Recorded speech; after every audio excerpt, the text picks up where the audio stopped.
பாடம் 8 திருக்குறள்.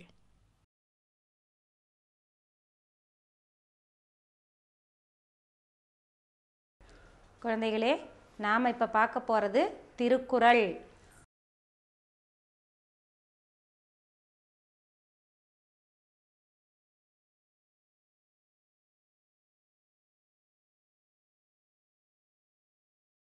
இப்போ நாம் பார்க்க போகிறது திருக்குறள் அப்படிங்கிற நூலை படிக்க போகிறோம். இதில் இந்த திருக்குறளை எழுதியது யார் அப்படின்னா திருவள்ளுவர். இப்போ உங்களுக்கு முக்கணிகள் தெரியும் இல்லையா? எதை நம்ம முக்கணின்னு சொல்லுவோம்? மா, பலா, வாழை, இதெல்லாம் நம்ம முக்கணின்னு சொல்லுவோம் இல்லையா? அதே மாதிரி திருவள்ளுவர் இந்த திருக்குறளில் முப்பால் அப்படிங்கிற தலைப்பில் தன்னுடைய கருத்துக்கள் எல்லாம் மக்களுக்கு தும்பை துன்பம். சொல்லுக சொல்லில் பயனுடைய, சொல்லற்க சொல்லில் பயனிலா சொல்.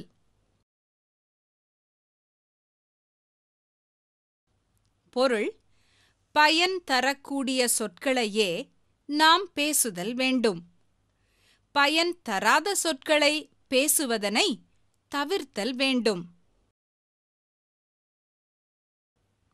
சொல் பொருள்: பயனிலா, பயன் தராத.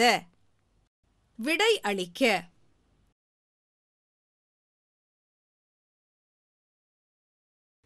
எதனை உடனே மறத்தல் வேண்டும்?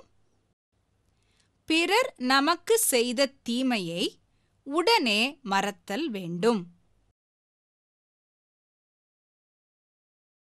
எப்பொழுதும் துன்பம் தருவது எது? தீய ஒழுக்கம் எப்பொழுதும் துன்பம் தரும்.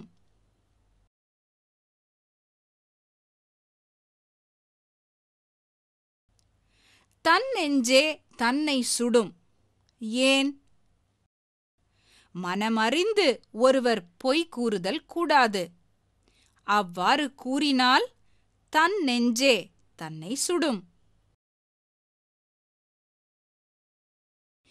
ஏன் சினத்தை அடக்குதல் வேண்டும்? சினத்தை அடக்காவிடில் அந்த சினமே அவரை அழித்துவிடும். எனவே சினத்தை அடக்குதல் வேண்டும். ஒருவர் நல்லவரா தீயவரா என எவ்வாறு அறிந்து கொள்ள இயலும்? ஒருவரிடம் நல்ல பண்புகள் அதிகம் இருந்தால் அவர் நல்லவர் ஆவார். அவரிடம் தீய பண்புகள் அதிகம் இருந்தால் அவர் தீயவர் ஆவார்.